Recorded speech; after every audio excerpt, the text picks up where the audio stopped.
Pradedam darbinę konferencijos dalį ir kaip pirmą pakviestume jau prelegentą, tą, kuris jau šičionai truputį kalbėjo, leidinio vyr redaktorių Sigitą Virgilį.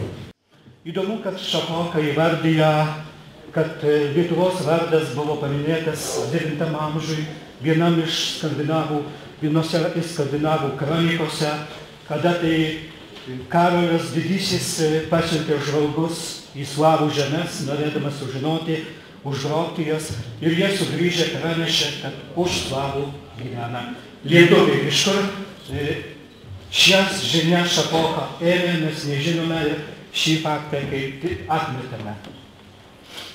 Šiaip ar taip Šapoka prašo taip pat Švento Bernono misiją, įvardė, kad vasario 14 dieną Bernonas su 18 saviškių buvo nužudytas Rusijos Lietuvos pasienyje, nežinia kur, turbūt Jotvingių žemėse. Akivaizdu, kad Šapoka naudojosi Prūsų žemės kroniką, parašydamas šią žinutę. Šventas Vaitiekus buvo Švento Bernono pirmtakas. Pasižiūrėkime į 11 amžiaus pradžią. Kokia tai buvo Europa. Tai tuo metu vyko antroji kristalizacijos banga. Jau buvo pasikrikštinę Lenkai, Rusai, Čekai, Vengrai, dar anksčiau Danai, Skandinavai. Ir įsidėmėtina, kad tuo metu vyko taip vadinamoji taikioji kristalizacija. Popiežius buvo Grigalius V,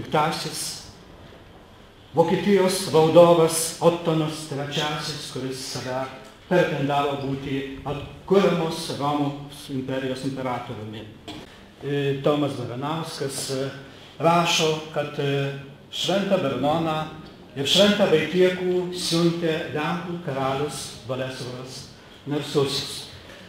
Šventas Vaitiekus vyko į Prūsus tikrai niekino neverčiamas ir nešunčiamas. Vaikai, tie, kuriais veikė Vaitiekus, buvo praėję. Jau susidomėjimas misijom buvo jokis. Ir teigti, kad jį siuntė Lenkų karalius, yra nesusipratimas.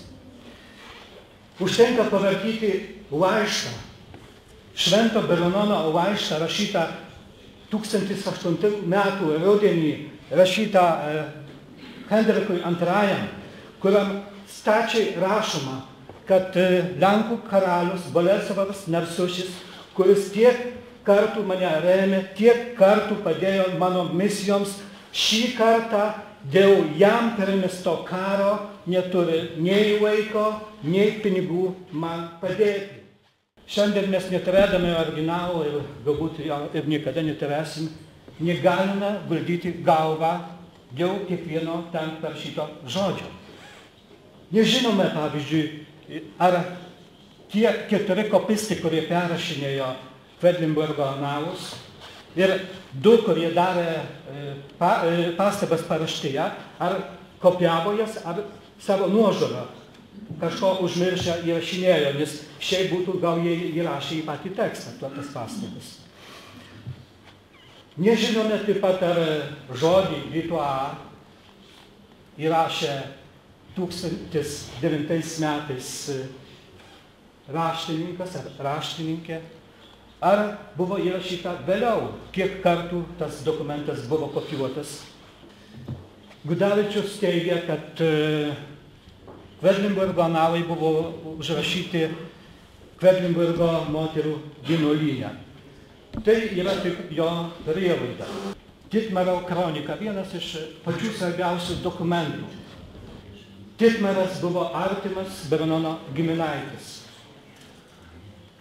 Magdeburgo arkivyskupas. Jis rašo, kad vasario 14 dieną Bernonas su 18 palydos žmonių Rusijos, Prūsų ir Rusijos pasienį buvo nužudytas. Kvedlinburgo analai atstovauja kovo 9 dienai, Titmaro kronika vasario 14 dienai. Kuri šių datų viršesnė? Mano galva vis dėlto Kvedlinburgo analų kovo 9 diena, kadangi šią datą patvirtina Magdeburgo ir Weisenburgo nekrologai.